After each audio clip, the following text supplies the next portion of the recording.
Андрей Рублев одержал победу над австрийцем Домиником Тимом в матче третьего тура итогового турнира Ассоциации теннисистов-профессионалов, который проходит в Лондоне. Встреча завершилась со счетом 6-2, 7-5. Эта игра стала пятой в очном противостоянии спортсменов. Теперь на счету россиянина 3 победы против 2 у австрийца. Напомним, Рублев ранее проиграл 2 стартовых матча и, несмотря на эту победу, занял последнее место в группе Лондон 2020. Что касается Тима, то в его активе 2 победы при одном поражении. Австриец вышел в 1/2 финала с первого места своей группы. Его соперник станет известен по итогам заключительного матча квартета Токио 1970 между немцем Александром Зверевым и сербом Новаком Джоковичем. В другом матче игрового дня испанец Рафаэль Надаль победил грека Стефаноса Циципаса и вышел в полуфинал турнира, где встретится с еще одним россиянином, выступающим на итоговом турнире ATP Данилом Медведевым. Встреча завершилась со счетом 6-4, 4-6, 6-2.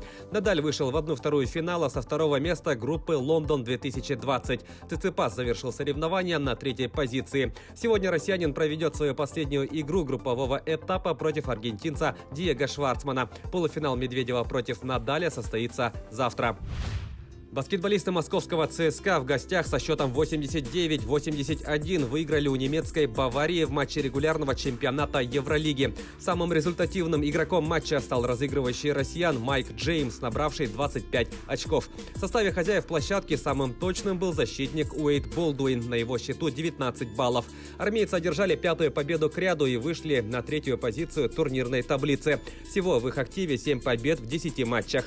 Мюнхенцы с аналогичной статистикой идут вторыми, опережая россиян по дополнительным показателям.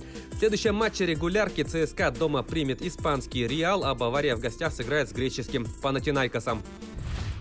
Чемпион UFC в легком весе Хабиб Нурмагомедов не собирается возобновлять спортивную карьеру. Россиянин заявил, что в ближайшие 5 лет намерен получить высшее образование в Российском экономическом университете, где он учится на заочном отделении, а также серьезно заняться сельским хозяйством. Нурмагомедов отметил, что человек может драться и до 40 лет, но важно то, чтобы у него была цель. Он ее добился и больше не видит себя на октагоне.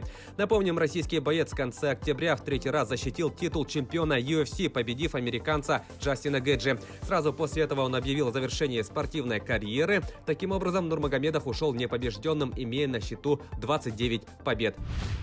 Главный тренер английского Манчестер Сити Хосеп Гвардиола продлил контракт с клубом. Новое соглашение с 49-летним испанским специалистом рассчитано до 2023 года. Об этом сообщает пресс-служба команды.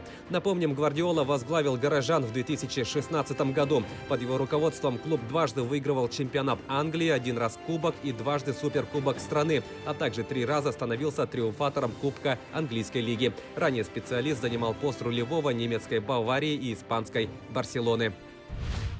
Финал республиканского турнира по национальному многоборью «Игры Дегына» состоится в начале декабря. Об этом сообщает Республиканский центр национальных видов спорта. Известно, что звание победителя оспорят 12 спортсменов, отобранные по рейтингу прошлогодних соревнований. «Игры Дегына» пройдут с 5 по 6 декабря в Центре спортивной подготовки «Триумф» без зрителей. Соревнования в прямом эфире покажет НВК «Саха». Таковы главные спортивные новости к этому часу. Занимайтесь спортом и будьте здоровы!